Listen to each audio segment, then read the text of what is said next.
Johannes 3 vers 16 is seker die bekendste gedeelte in ons Bybel. Jy sien dit gereeld as 'n sticker agterop mense se karre of teen berge met klippe uitgepak. Tim Tebow, 'n bekende voetbalspeler in Amerika, het dit op sy gesig geverf met 'n groot wedstryd en as gevolg daarvan het 94 miljoen mense daai vers gegoogel. Dis so 'n bekende teks, want hierdie teks bevat seker die kern van die evangelie. Dit gee ons 'n kykie in God se hart in. Maar om die hele betekenis van Johannes 3 vers 16 ten volle te verstaan, moet ons dit sien in die konteks van die gesprek wat Jesus met Nikodemus gevoer het in Johannes 3. Jy kan die gedeelte gaan lees vanaf vers 1. Maar hierdie gesprek wat Jesus met die leraar en leier van die Jode Nikodemus het, was om vir hom lig te skyn oor dinge wat hy as leraar moes geweet het. Nikodemus besef dat hy nou aangesig tot aangesig staan met die lewende woord, die woord wat hy as leraar verantwoordelik was om te bestudeer, bewaar en leer aan die mense. Kan jy jouself daai gevoel in voorstel, dat jy werklik gesig tot gesig staan met die woord van God, soos wat Jesus praat? Hierdie high-ranking fariseer kom praat met Jesus in die donker nag, waar niemand hom kan sien of hoor nie. Maar in die donkerte gaan hy na Jesus toe en hy ontdek die ware lig. Jesus vertel hom dat vir enige iemand om die koninkryk van God te sien, moet daardie persoon eers bereid wees om weer gebore te word. Basies, jy moet bereid wees om afstand te neem van alles wat jy gedink het jy weet en jou hart moet vernuwe. En Nikodemus het dit geweet. Dit was nie vir hom so vreemde konsep nie. Wat hy eintlik vir Jesus vra is dat hy nie regtig verstaan wat is die noodsaaklikheid van hierdie drastiese verandering nie. Hy bevraagteken eintlik die uitvoerbaarheid van die verandering, veral as mens nou al jou hele lewe op 'n sekere manier dinge doen. En in die gesprek gee Jesus vir hom die kern van die evangelie. In ons Bybels saamgevat in een versie.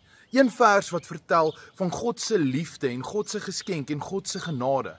En dit sê vir ons, want so lief het God die wêreld gehad. Nou, as leraar Nikodemus, moet jy dit verstaan. God se liefde is onvoorwaardelik. God se liefde vereis nie wederkerigheid nie. God se liefde is universeel. God se liefde strek van hemel na aarde vir almal wat gewillig is om dit te glo en te ontvang. God se alomteenwoordige liefde is altyd beskikbaar. Die wêreld hoef nie eers hulle saak met hom reg te maak nie. Nee, sy liefde was van die begin af reeds daar. Want so lief het God die wêreld gehad, dat hy sy unieke seun gegee het. Die nuwe vertaling gebruik die woord unieke, want die Griekse woordjie beteken letterlik enige in sy soort. Nou, as fariseer en leraar van die Jode, moes Nikodemus die ware betekenis verstaan het van iemand wat sy seun in gehoorsaamheid aan God prysgee. Want hy ken definitief die verhaal van Abraham met Isak.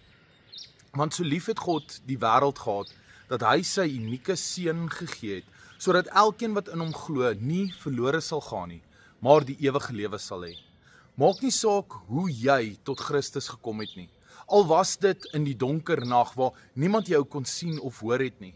Hierdie een vers vertel dit alles. Hoe die oorsprong en inisiatief van alle redding by God lê. Soms klink ons geloof of soms word ons geloof uitgebeeld asof God eers moes kalmeer of bedaar, asof God oortuig moes word om te vergewe. Maar dit was God wat sy seun gestuur het. Hy het sy seun gestuur omdat hy die mensdom liefhet. God tree op vir ons. God het nie opgetree om sy krag te bewys nie, nee, maar om sy liefde te openbaar. Dit wys ons die breedte van sy liefde. Nie vir 'n nasie nie, nie vir goeie mense nie, nie net vir die mense wat hom liefhet nie, dis vir die wêreld. Die liefdeloses, die eensames, die persone wat God liefhet en die wat nooit eers aan hom dink nie. Almal is opgeneem in hierdie groot inklusiewe liefde van God. En elkeen wat in hom glo, wat dit besef en wat dit aanvaar, sal nie verlore wees nie. So Sint Augustinus dit gesê het, God het elkeen van ons lief, asof daar net een van ons was om lief te hê. Die Here het jou lief, hy het my lief. Hy het almal wie jy vandag gaan teekom lief, selfs al besef hulle dit nie.